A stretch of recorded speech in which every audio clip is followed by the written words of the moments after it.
चलिए आगे बढ़ते हैं। कल की क्लास में हम लोगों ने क्लोज सिस्टम का वर्क निकाला था। ये जो वर्क आया था, कल हम लोगों ने यही क्वेश्चन फाइंड आउट किया था। फैन बंद कीजिए।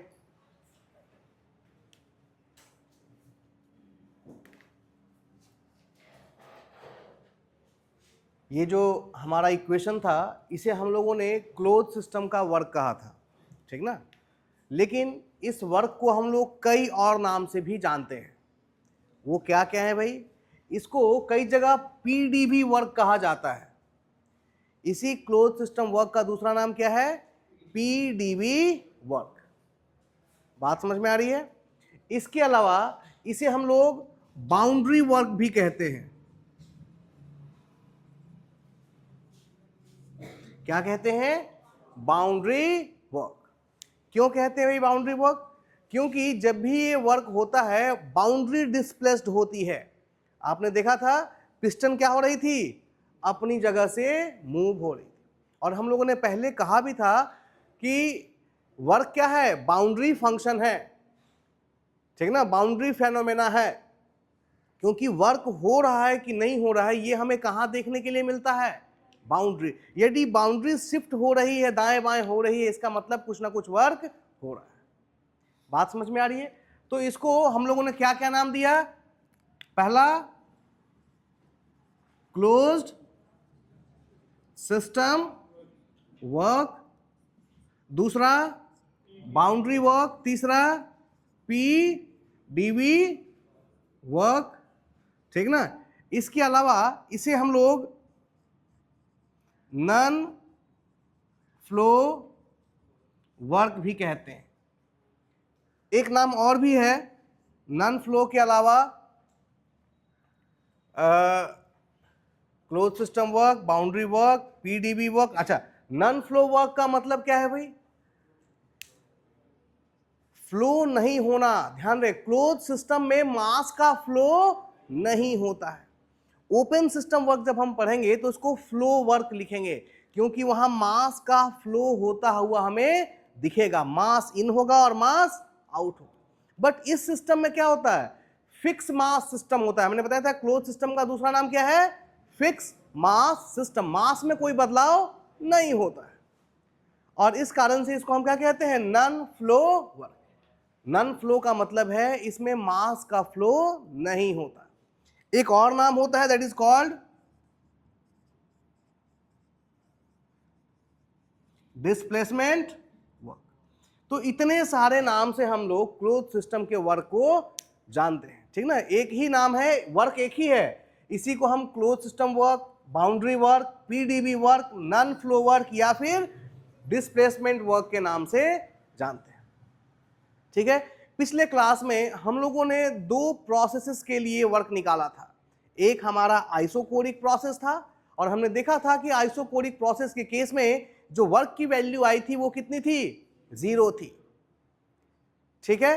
और 0 होने का रीजन क्या था? आइसोकोरिक के लिए वॉल्यूम क्या होता है? कांस्टेंट होता है। और वॉल्यूम यदि कांस्टेंट है, और जब आप कांस्टेंट को डिफरेंशिएट करेंगे डीवी, अब कहेंगे डिफरेंशिएट क्यों करें भाई? क्योंकि इक्वेशन में क्या है? चेंज इन वॉल्यूम, और वॉल्यूम तो कांस्टेंट है, तो चेंज कितना हो जाएगा?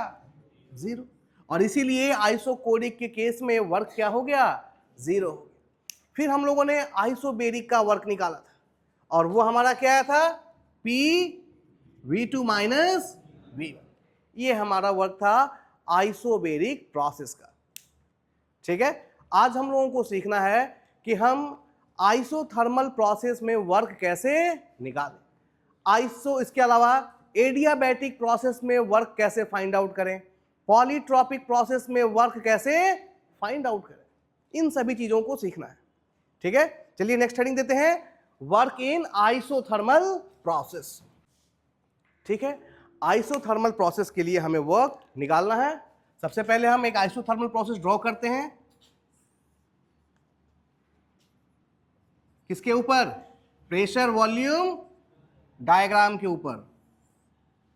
This is 1 and this is 2।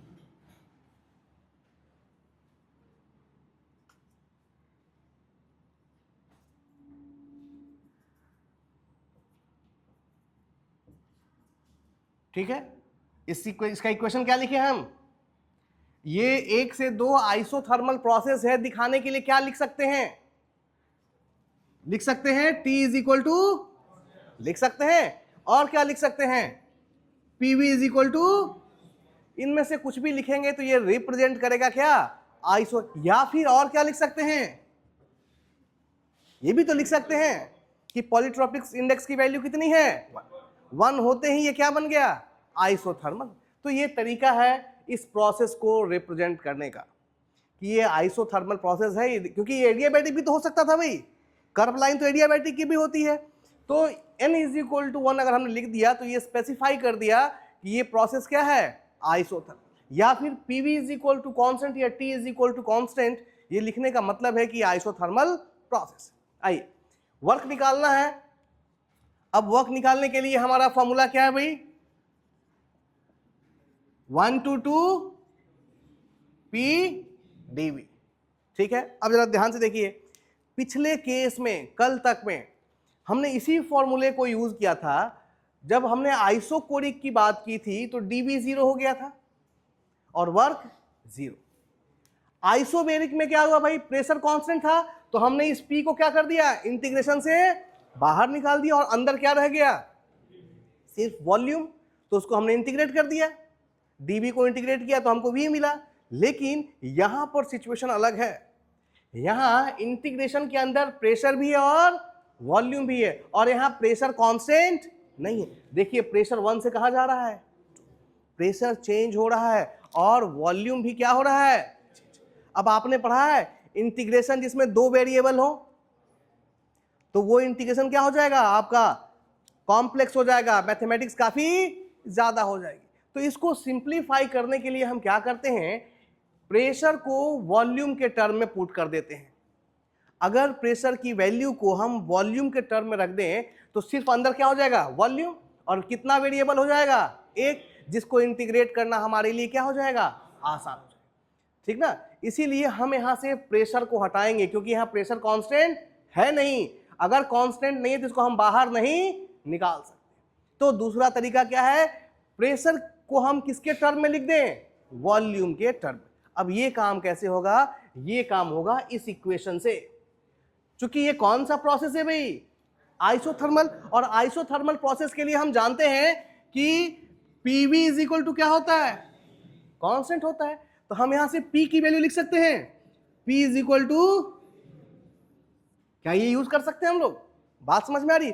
जैसे ही ये वैल्यू पुट करेंगे अंदर कितने वेरिएबल हो जाएंगे, सिर्फ एक, और फिर हम उसको आसानी से इंटीग्रेट, बात समझ में आ रही है। आइए यूज करके देखते हैं, ये कितना हो जाएगा, 1 to 2, और P की जगह क्या पुट कर दें, C अपॉन V इंटू। अब देखिए C तो कांस्टेंट है, इसको बाहर कर सकते हैं, सो ये क्या बचेगा, C बाहर हो गया और ये dV बाई V। क्लियर है, याद कीजिए integration dx upon x, dx by x का क्या होता है integration, log x, that's all. C और इसको क्या लिख दें, log v 1 to limit 1 to 2। तो बताइए कितना हो जाएगा, C log upper limit v2 और lower limit v2 by v1। ये लॉग की प्रॉपर्टी है, ठीक ना। आइए, तो ये वर्क कहां आया हमारे लिए, C log v2 upon v1।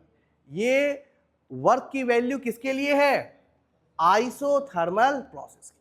अब जरा ध्यान से देखेंगे और सीखेंगे, जब कॉम्पिटिटिव एग्जाम में आप बैठते हैं तो वो इसको इस फॉर्म में नहीं लिखता, इसको लिखने के कई अलग रूप हैं, ऑप्शन में कई अलग अलग चीजें होंगी, लेकिन सभी के सभी आइसोथर्मल के लिए ही होगी। कैसे, समझे जरा, देखिए इसको कैसे मॉडिफाई किया जा सकता है।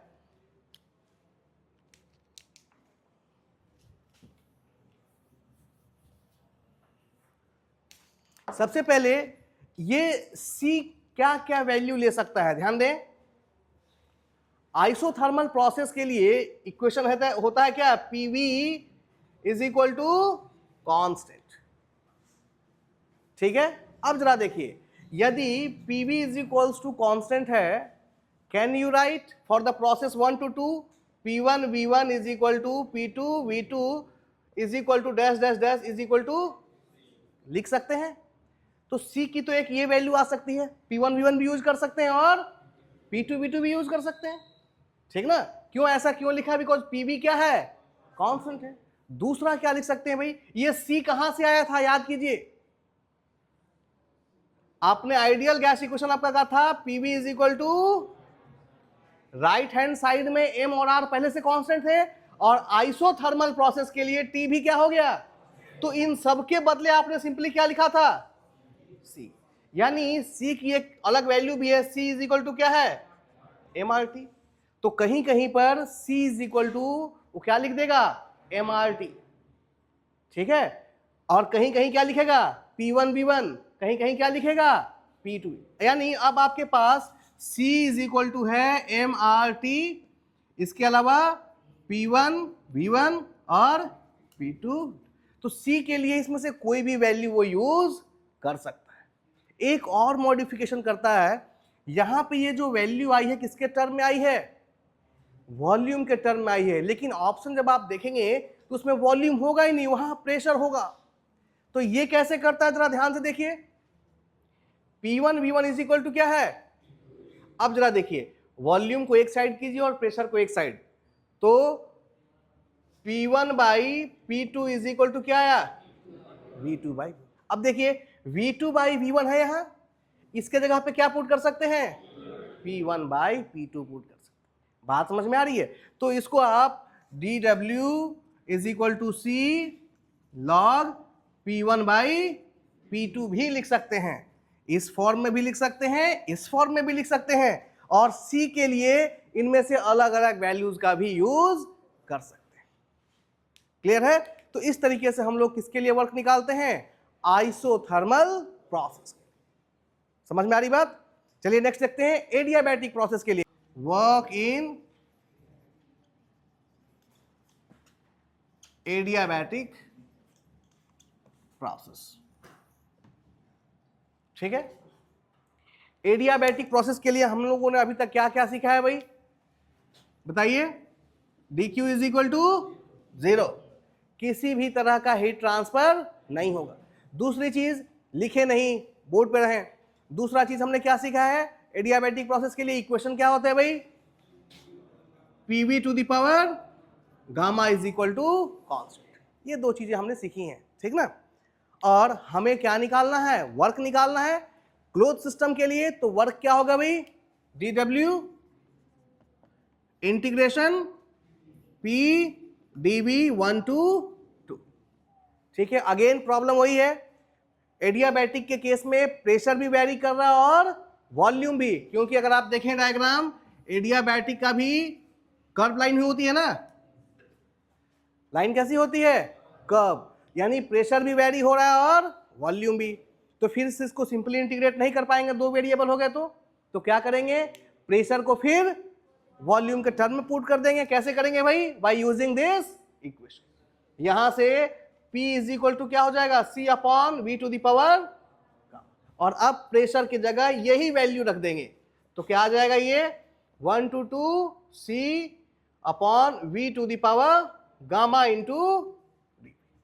अगेन देखिए C कांस्टेंट है, बाहर आ गया, C बाहर आ गया, अंदर हो गया 1 to 2, और V टू द पावर कितना हो जाएगा? Minus gamma. ऊपर जाएगा तो पावर क्या हो जाएगी?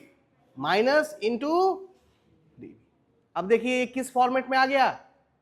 इंटीग्रेशन किस फॉर्मेट में है? x to the power n, integration of x to the power n dx आ गया। तो x to the power n का इंटीग्रेशन क्या होता है? n plus 1 by n plus 1, यही होता है ना। आइए करते हैं, कितना हो जाएगा? C और V to the power minus gamma plus 1 by minus gamma plus 1, और लिमिट कहां से कहां? 1 to 2, यही है। तो आगे क्या बचेगा? C अपर लिमिट पुट कीजिए, कितना आएगा? अपर लिमिट पुट करेंगे तो कितना आएगा, 2 पुट करेंगे तो v क्या बन जाएगा, v2। हाँ जी, कोई शंका है, कोई शंका लग रहा है क्या? कहाँ, ये माइनस है ना,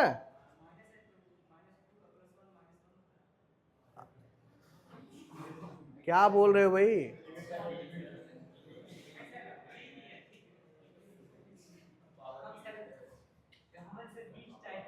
नहीं नहीं भाई, ये गामा ही है, v और गामा में मेरा अंतर दिख रहा होगा, n+1/n+1, ठीक है। अब देखिए c, v की जगह अपर लिमिट पुट करेंगे तो क्या बन जाएगा, v2 to the power minus gamma plus 1 minus lower limit कितना हो जाएगा, v1 to the power minus gamma plus 1, clear है, अपॉन कितना रहेगा, माइनस गामा प्लस 1। हो गया जी पुट। अब जरा देखिए, ये इक्वेशन काफी कॉम्प्लिकेटेड हो जाएगा, ठीक ना, लेकिन ये उतना ही सिंपल है। एक छोटी सी तरकीब हम लोग यूज करते हैं और ये इक्वेशन क्या हो जाता है, बिल्कुल ही कैसे समझिए इसको थोड़ा सा। सारा खेल इस सी का है। पिछले केस में हमने सीखा कि सी को कैसे यूज कर सकते हैं। यहां सी कौन कौन सी वैल्यू ले सकता है भाई, जरा देखिए, PV to the power gamma is equal to, for process 1 to 2 क्या लिख सकते हैं, P1 V1 to the power gamma is equal to P2 V2 to the power gamma is equal to dot dot is equal to C. तो C के लिए आप P1 V1 to the power gamma भी ले सकते हैं और C के लिए आप P2 V2 to the power gamma भी क्या कर सकते हैं, ले सकते हैं। अब देखिए कैसे सिंप्लीफाई करना है। जब हम V2 के साथ मल्टीप्लाई करेंगे इस C को, तो हम C की कौन सी वैल्यू लेंगे, P2 और V2। और जब हम इस C को इस V1 के साथ मल्टीप्लाई करेंगे, उस समय हम C की कौन सी वैल्यू लेंगे, P1 और V1। आप देखेंगे कि ये इक्वेशन क्या हो जाएगा, बिल्कुल सिंपली। बस इसी ट्रिक का ध्यान रखना है कि C के लिए P1 V1 to the power gamma भी है और P2 V2 to the power gamma भी है। तो जब V2 से C को मल्टीप्लाई करना होगा तो C की P2 V2 वाली वैल्यू लेंगे और जब V1 के साथ C को मल्टीप्लाई करना होगा तो C की P1 V1 to the power gamma वाली वैल्यू यूज करेंगे। अब जरा देखिए, सबसे पहले इस C को हम किससे मल्टीप्लाई कर रहे हैं, V2 से। तो C की कौन सी वैल्यू लेंगे भाई, P2 V2 to the power gamma. अब देखिए जरा, P2 V2 to the power gamma, इसको किससे मल्टीप्लाई करना है, V2 to the power minus gamma plus 1 से मल्टीप्लाई करना है, यही करना है ना। अब जरा देखिए क्या हो रहा है भाई, यहां पर क्या बचेगा, P2 तो रह गया, इसका बेस और इसका बेस, दोनों का बेस क्या है, सेम है, तो पावर क्या हो जाएगा, ऐड हो जाएगा। So it is V2 to the power gamma minus gamma plus, जरा देखिए क्या हुआ, प्लस गामा और माइनस गामा, क्या बचा, P2 और V2, सिंपली P2 और कुछ बचा, तो इक्वेशन बिल्कुल सिंपल हो गया, ठीक है। तो ये कैलकुलेशन आप साइड में करके रख लीजिएगा ताकि समस्या ना आए। अब देखिए मैं यहां लिख रहा हूं, यहां के बाद यहां DW इज इक्वल टू क्या हो जाएगा भाई, C को जब इससे मल्टीप्लाई करेंगे तो क्या मिला, P2 V2 माइनस C को जब V1 से मल्टीप्लाई करेंगे तो क्या मिलेगा, P1 V1 upon minus gamma plus 1। अब देखिए जरा, नीचे है माइनस गामा, गामा की वैल्यू 1.41 और प्लस 1, क्या करें, माइनस कॉमन ले लें ताकि चीजें पॉजिटिव हो जाए। तो जब माइनस कॉमन लेंगे तो क्या होगा बताइए, P1 V1 minus P2 V2 upon,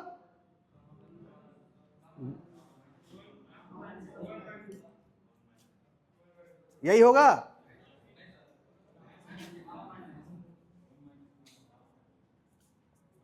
ये हो जाएगा, हाँ जी। P1 V1 minus P2 V2 upon gamma minus 1। देखिए जब कॉमन लेंगे तो ये माइनस प्लस हो जाएगा और ये प्लस क्या हो जाएगा, और नीचे का माइनस ऊपर के माइनस से क्या हो गया, cancel out. This is the work for adiabatic process, P1 V1 minus P2 V2 upon gamma minus 1। Clear है, इसको कर लेंगे। और एक चीज और देखिए, एक चीज और सीखिए। यहां पर मैंने कहा था कि एडियाबैटिक प्रोसेस में यदि गामा को हम किससे रिप्लेस कर दें, एन से रिप्लेस कर दें, तो ये किसका बन जाएगा, पॉलीट्रॉपिक प्रोसेस। पॉलीट्रॉपिक प्रोसेस का अगर आप वर्क निकालेंगे तो सब कुछ सेम रहेगा, सिर्फ यहां पर इक्वेशन क्या आ जाएगा, PV to the power gamma की जगह N is equal to C. तो जहां जहां गामा है वहां वहां क्या आता जाएगा, एन आता जाएगा। और फाइनली जो इक्वेशन आएगा P1 V1 minus P2 V2 upon n minus, this will be the work of polytropic process. तो इससे आपने एडियाबैटिक के साथ साथ पॉलीट्रॉपिक का वर्क भी क्या कर लिया, निकाल लिया। क्लियर है।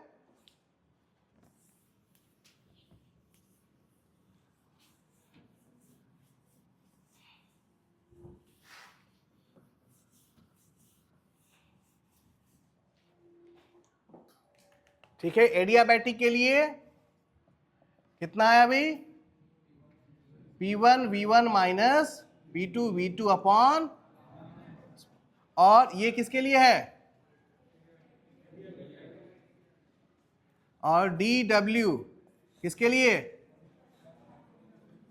पॉलीट्रॉपिक के लिए कितना हो जाएगा, P1 V1 माइनस। क्लियर है। अब देखिए जरा कुछ चीजें सीखें यहां पे। पॉलीट्रॉपिक को हम लोगों ने मदर कहा था, is the mother of all basic process. तो इसका जो वर्क है इससे हम दूसरे प्रोसेस का वर्क भी निकाल सकते हैं। जैसे n की अलग अलग वैल्यू को पुट करके हम लोगों ने अलग अलग प्रोसेस निकाला था, वैसे ही जब आप यहाँ n की अलग अलग वैल्यू पुट करेंगे तो आपको अलग अलग प्रोसेस के लिए वर्क मिलेगा, एक्सेप्ट आइसोथर्मल प्रोसेस। आइसोथर्मल में ये इक्वेशन अनडिफाइंड हो जाएगा। कैसे, देखिए सबसे पहले अगर पुट करें हम किसके लिए, n is equal to infinity, किसके लिए था, आइसोकोरिक। पिछले क्लासेस में देखेंगे, वीडियोस में मैंने बताया है n is equal to infinity किसके लिए यूज होता है, आइसोकोरिक। अब जरा पुट कीजिए n is equal to infinity, infinity minus 1 कितना होगा, इंफिनिटी। और किसी भी क्वांटिटी को यदि हम इंफिनिटी से भाग दे देंगे तो क्या बन जाएगी, जीरो। बात समझ में आ रही है, क्लियर है। इंफिनिटी से किसी भी चीज को भाग देंगे तो चीज क्या हो जाएगी, जीरो हो जाएगी। तो जीरो किसका वर्क है, आइसोकोरिक का। आइसोकोरिक का वर्क कितना आया था, जीरो आया था। Next n is equal to कितना, zero. n is equal to zero कौन सा प्रोसेस था भाई, आइसोबेरिक था। पुट कर रहे हैं n is equal to zero, तो नीचे क्या होगा, -1। और आइसोबेरिक के लिए p क्या होता है, constant, that is P1 is equal to P2। अब जरा देखिए P1 is equal to P2 is equal to P, so P ले लेंगे, यहां मिला V1 माइनस, अपॉन नीचे क्या है -1, ऊपर से माइनस कॉमन लीजिए तो क्या हो जाएगा, minus minus cancel. This is the work of isobaric process. Clear है। नेक्स्ट आइसोथर्मल के लिए अब यहां दिक्कत आएगी, जैसे ही 1 पुट करेंगे नीचे क्या हो जाएगा, किसी भी इक्वेशन के अगर डिनोमिनेटर यानी नीचे 0 आ जाए तो वो इक्वेशन नॉट अनडिफाइंड हो जाता है, उसको उस इक्वेशन को आप परिभाषित नहीं कर सकते। तो सिर्फ और सिर्फ आइसोथर्मल के केस में यहां से हम लोग वैल्यू फाइंड आउट नहीं कर पाएंगे क्योंकि इक्वेशन डिफाइन नहीं हो रहा है, ठीक ना। अगला n इज इक्वल टू, और एक आया था n is equal to 1.41 adiabatic के लिए, तो उसके लिए फिर से आ जाएगा, यहां पर क्या हो जाएगा, और यही तो अभी आपने निकाला है। तो यहां से हम अलग अलग प्रोसेस के लिए क्या निकाल सकते हैं, वर्क फाइंड आउट कर सकते हैं। क्लियर है। कुछ और भी चीजें सीखेंगे अभी।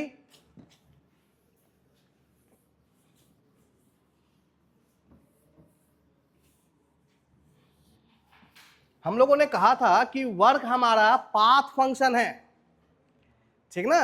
अब ये चीज आप खुद देख पाएंगे कि हाँ वर्क क्या होता है, पाथ फंक्शन। कैसे समझे जरा।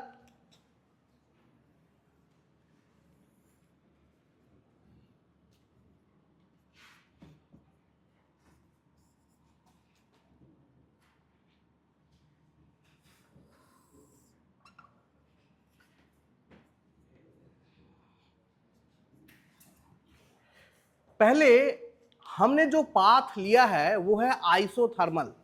एक से दो आने के लिए कौन सा पाथ लिया, आइसोथर्मल लिया है, that is T is equal to constant. तो इसके लिए एक से दो पर आने के लिए हमें वर्क कितना करना पड़ेगा भाई, इसके लिए वर्क कितना होगा बताइए, C log V2 बाई होगा। एक से दो पर आने के लिए कितना वर्क करना पड़ेगा, C log V2 माइनस, ठीक है, हो गया क्लियर। अब मान लीजिए मेरी इच्छा नहीं है कि मैं आइसोथर्मल यूज करूं, मैं अपना रास्ता बदल रहा हूं। सबसे पहले एक से दो पर जाने के लिए मैं एक से यहां आया, ये कौन सा प्रोसेस है, आइसोकोरिक। और फिर यहां पहुंचने के बाद मैं यहां से यहां किस रास्ते से पहुंचा, आइसो, तो भी मैं एक से दो पे पहुंच गया। अब जरा देखिए यहां से अगर इसको हम दे दें नाम 2 इस रास्ते के लिए वर्क की वैल्यू निकालिए, इसके लिए वर्क 1 से 2 के लिए वर्क कितना हो जाएगा, 0। और यहां से यहां तक के लिए P into V2 minus V2 ये V2 है ना, ये आएगा। अब देखिए इस रास्ते से के लिए वर्क कितना होता और इस रास्ते के लिए वर्क इतना होता, यानी रास्ता बदलते ही वर्क की वैल्यू क्या हो रही है, चेंज हो रही है। ये चीज बताता है कि वर्क क्या है, पाथ फंक्शन है। वर्क की वैल्यू इनिशियल और फाइनल पॉइंट पर निर्भर नहीं करती, पूरे रास्ते पे निर्भर करती है। क्लियर है, that's why work is path function, ठीक है जी ना।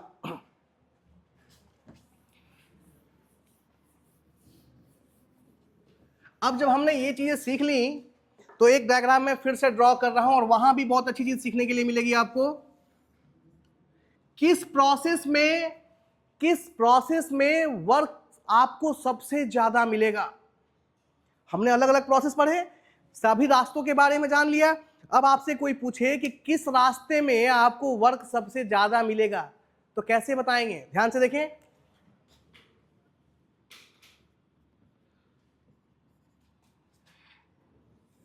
ये हो गया आइसोकोरिक,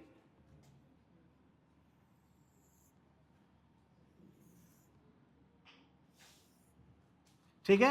इसके लिए n कितना, इसके लिए n, इसके लिए n और इसके लिए n, ठीक है। यही बेसिक प्रोसेस आपने देखा, isobaric, isothermal, adiabatic and isochoric. अब कोई कहे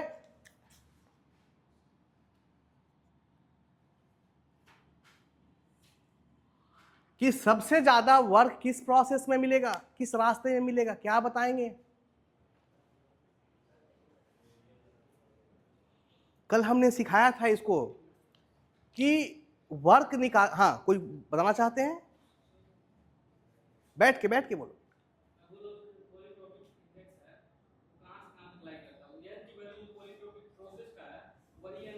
एन तो वही रहेगा ना, 0 to इनफाइनाइट। समझे, कल हमने आपको सिखाया था कि क्लोज सिस्टम का वर्क निकालने एक दूसरा रास्ता भी है, एरिया ऑफ पीवी डायग्राम। अब जरा देखिए किसका एरिया मैक्सिमम होगा उसका वर्क भी क्या होगा, मैक्सिमम होगा। ये है आइसोकोरिक, आइसोकोरिक के लिए एरिया कितना हुआ, 0।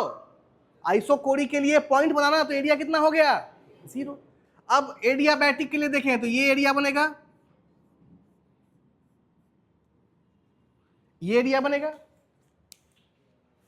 अगर आइसोथर्मल के लिए देखें तो इतना बढ़ जाएगा इसमें, ठीक ना। और अगर इसको देखें आइसोबेरिक को तो ये पूरा आएगा, तो सबसे ज्यादा एरिया किसका? आइसोबेरिक प्रोसेस का एरिया क्या है? सबसे ज्यादा है। इसका मतलब सबसे ज्यादा वर्क हमें किस प्रोसेस के दौरान मिलेगा? आइसोबेरिक। सबसे ज्यादा तो मिलेगा बट किसी काम का नहीं रहेगा। इस बात को समझें, ये काल्पनिक होगा। आइसोबेरिक किसको बोलते हैं? कांस्टेंट। अब जरा ध्यान से देखिए, इसके अंदर कोई गैस है और ये अभी यहां पे हमने एक्सपेंशन दिखाया है। क्या दिखाया है? एक्सपेंशन। और ये गैस एक्सपैंड कर रही है और प्रेशर कांस्टेंट है। याद कीजिए, कल हम लोगों ने डिस्कस किया था क्लोज सिस्टम का वर्क निकालते समय हमने एक एजम्पशन लिया था, क्वासी स्टैटिक प्रोसेस। और क्वासी स्टैटिक प्रोसेस के दौरान क्या हुआ था? हमने प्रेशर को क्या मान लिया था? कांस्टेंट। क्यों? बिकॉज प्रोसेस इनफाइनाइटली स्लो था। अब जरा देखिए, इस पिस्टन को यहां से यहां आने में 200 साल लग गए, तो हम क्या मान सकते हैं? Infinitely slow. तो इससे जो वर्क मिलेगा वो किसी काम का होगा क्या? वर्क तो बहुत सारा मिला आपको, लेकिन वो किसी काम का नहीं है। बात समझ में आ रही है? तो थ्योरेटिकल ये जो प्रोसेस में जो वर्क मिलता है आइसोबेरिक प्रोसेस में, ये थ्योरेटिकली क्या मिलता है? सबसे ज्यादा। बट प्रैक्टिकली इसमें कोई वर्क नहीं मिलता। सिर्फ कागज पे तो दिखता है कि वर्क क्या है? मैक्सिमम है, क्योंकि इसका एरिया पीवी डायग्राम के ऊपर क्या है? सबसे ज्यादा। लेकिन प्रेशर को कांस्टेंट रखने के लिए हमें प्रोसेस को क्या मानना पड़ेगा? क्वासी स्टैटिक मानना पड़ेगा। देखिए, कल का एजम्पशन यही था, हमने प्रेशर को क्लोज सिस्टम का वर्क निकालते समय प्रेशर को कांस्टेंट मान लिया था और उसके लिए एजम्पशन क्या लिया है कि प्रोसेस क्या है? Quasi static. क्वासी स्टैटिक का मतलब almost slow, infinitely slow, almost stable. हमेशा जब भी देखूं तो पता लगे कि प्रोसेस आगे बढ़ ही नहीं रहा है, क्योंकि वो इनफाइनाइटली क्या है? स्लो है। इसलिए सबसे ज्यादा वर्क मिलने के बावजूद वर्क के लिए हम कभी भी आइसोबेरिक प्रोसेस का प्रयोग नहीं करते हैं। रीजन समझ में आ रहा है? इसमें जो वर्क मैक्सिमम मिलता है वो थ्योरेटिकल कंडीशन में मिलता है, प्रैक्टिकली इस वर्क का कोई यूज नहीं है। बात समझ में आ रही है ना? तो अगर प्रैक्टिकली ये पॉसिबल नहीं है तो फिर हम किनका यूज करते हैं? देखिए, आइसोकोरिक में तो जीरो, इसका उपयोग करेंगे नहीं। आइसोबेरिक में मैक्सिमम है बट किसी काम का नहीं है, तो इसका भी यूज नहीं होगा। तो फिर यूज करें किसका? हमारे पास दो ऑप्शन बचते हैं, n इज इक्वल टू 1 और n इज इक्वल टू का। अब इसको और भी डीप में चलते हैं थोड़ा सा।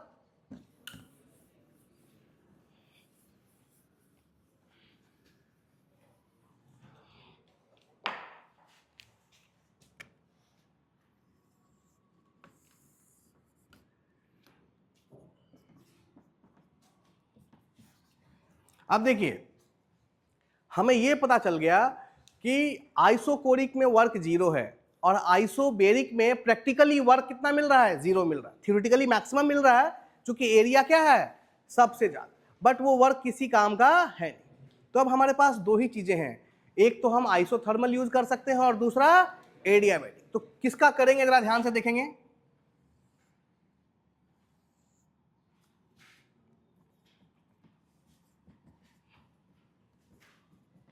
ठीक है, अब हमने ऐसे बना लिया, दो प्रोसेस बना लिए, एक आइसोथर्मल और दूसरा एडियाबैटिक। अब आया बात कि हम इसमें से किसको यूज करें। ध्यान दें, आइसोथर्मल प्रोसेस क्या था? कांस्टेंट टेम्परेचर और 1 से 2 एक्सपेंशन हो रहा है। जब भी किसी गैस को आप एक्सपैंड करेंगे तो वो ठंडी हो जाएगी, ठीक ना? और जब भी किसी गैस को कंप्रेस करेंगे तो वो गर्म हो जाएगी।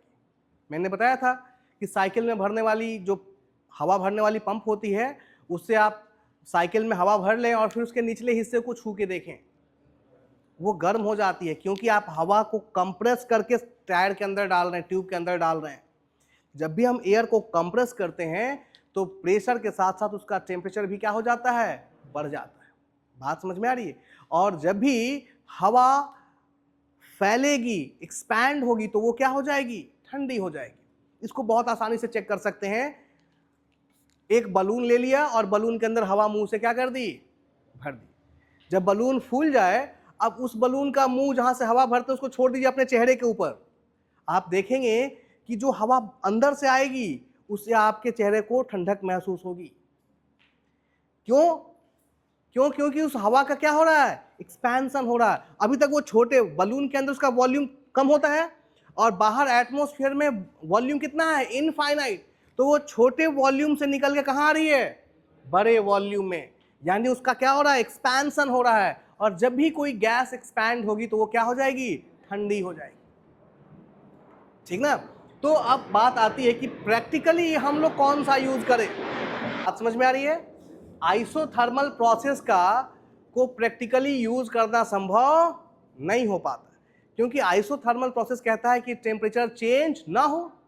लेकिन हमको पता है कि जब कोई चीज एक्सपैंड होगी, कोई गैस या फिर कोई गैस कंप्रेस होगी, तो टेम्परेचर क्या होगा? चेंज होगा। इसीलिए प्रैक्टिकली हम लोग इसका उपयोग भी नहीं कर पाते। 100% आइसोथर्मल प्रोसेस एग्जिस्ट नहीं करता। ठीक ना? तो इन जनरल जो हम यूज करते हैं वो किसे करते हैं? एडियाबैटिक। सामान्यतः जो प्रोसेस हम वर्क के लिए यूज करते हैं वो प्रोसेस कौन सा है? एडियाबैटिक। बात समझ में आ रही है कि जब भी हमको किसी सिस्टम से वर्क लेना हो या सिस्टम को वर्क देना हो तो सामान्यतः जो हमारा प्रोसेस होता है वो कौन सा होता है? एडियाबैटिक प्रोसेस होता है। ठीक है ना? अभी थोड़ा सा समझेंगे। होता तो एडियाबैटिक है, लेकिन हमारी इच्छा एडियाबैटिक बनाने की होती नहीं है। इच्छा किसकी होती है? क्यों होती है इसको समझें। वर्क, इस चीज को समझने के लिए हमें सबसे पहले वर्क के टाइप को समझना होगा। वर्क दो तरह का होता है। वर्क कितने तरह का होता है? दो तरह का।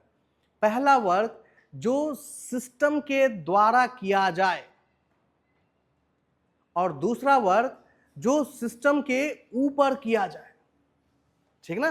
वर्क कितने तरह के हैं? दो। एक वो वर्क है जो सिस्टम के द्वारा किया जाता है और एक वो वर्क है जो सिस्टम के ऊपर किया जाता है।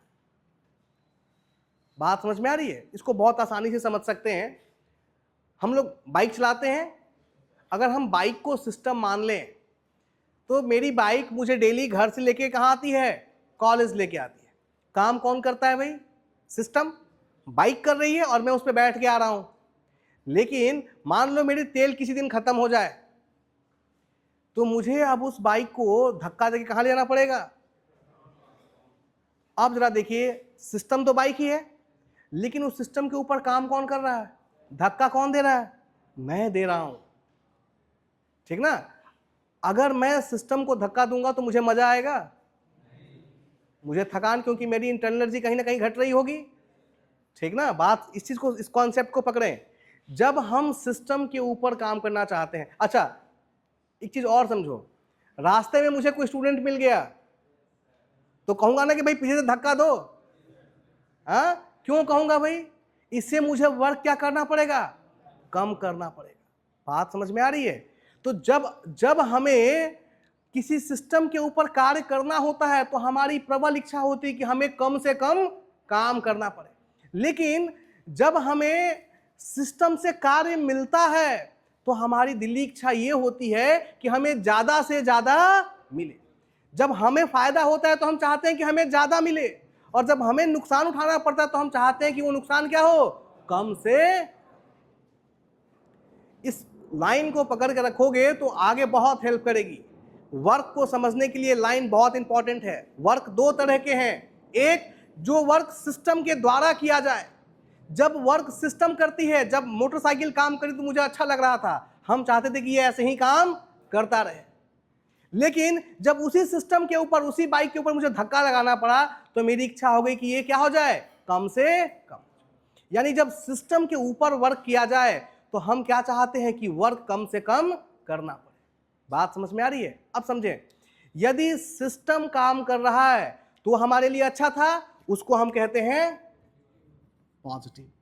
और जब हमें सिस्टम के ऊपर काम करना पड़ा, जब हमें हमारा पसीना निकल रही थी, हमारी हालत खराब हो रही थी धक्का देने में, वो वर्क हमारे लिए नेगेटिव था, उसे हम क्या मानते हैं।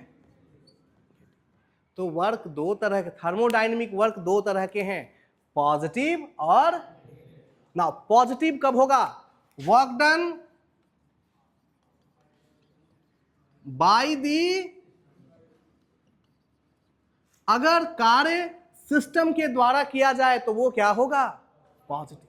लेकिन वर्क डन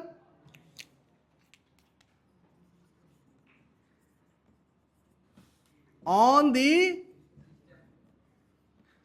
ये क्या होगा, जब हमें सिस्टम के ऊपर काम करना पड़े तो वो हमारे लिए नेगेटिव होता है, हमें धक्का देना पसंद नहीं है, तो वो वर्क हमारे लिए क्या है, नेगेटिव।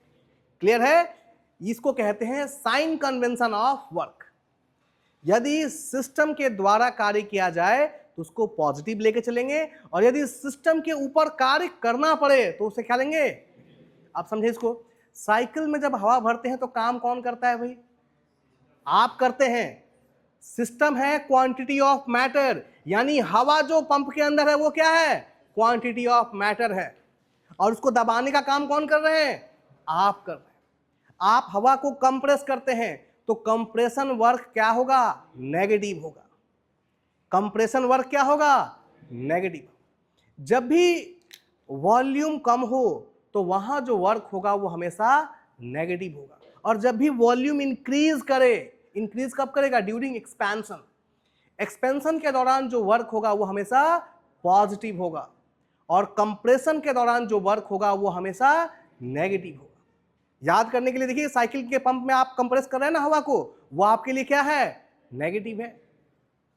यानी कंप्रेशन वर्क हमेशा क्या होगा, और दो ही वर्क हैं, एक है कंप्रेशन और दूसरा है एक्सपेंशन। एक अगर नेगेटिव है तो दूसरा क्या होगा, पॉजिटिव। बात समझ में आ रही है। तो कंप्रेशन के दौरान जो वर्क होता है वो नेगेटिव होता है, और एक्सपेंशन के दौरान जो वर्क होता है वो हमेशा क्या होता है, पॉजिटिव होता है।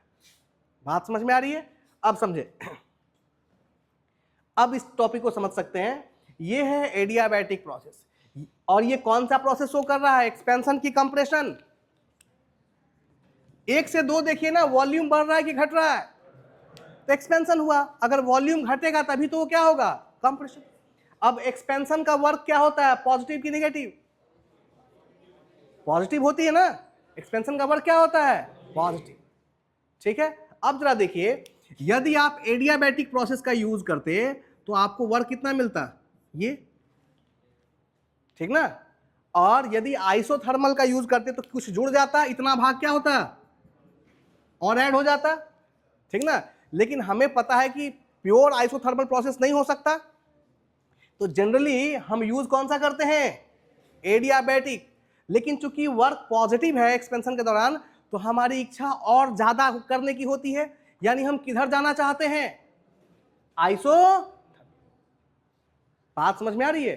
तो एक्सपेंशन के दौरान एडियाबैटिक और आइसोथर्मल में वर्क ज्यादा किसमें मिलेगा, आइसोथर्मल में हमेशा क्या होगा, ज्यादा मिलेगा। बात समझ दिख रही है ना भाई। ये जो ब्लू वाला है रीजन क्या हो गया, बढ़ गया, और एडियाबैटिक के लिए ब्लैक वाला रीजन है, और आइसोथर्मल के लिए ब्लैक प्लस ब्लू दोनों है।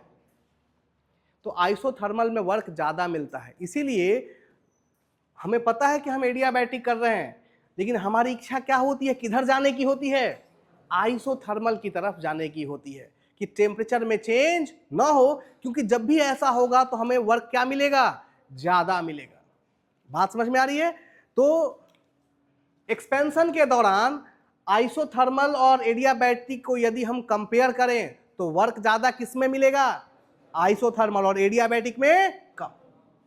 तो अगर आपसे कोई पूछे कि एक्सपेंशन के दौरान आप कौन सा प्रोसेस यूज करना चाहते हैं, कौन सा, आइसोथर्मल। क्यों, क्योंकि उसमें हमको मिलने वाला है, तो हम चाहेंगे ना कि ज्यादा से ज्यादा मिले। क्लियर है ना, हम एडियाबैटिक नहीं चाहेंगे। अब दूसरे रास्ते में चलते हैं, इस बार वर्क को क्या लेंगे, नेगेटिव।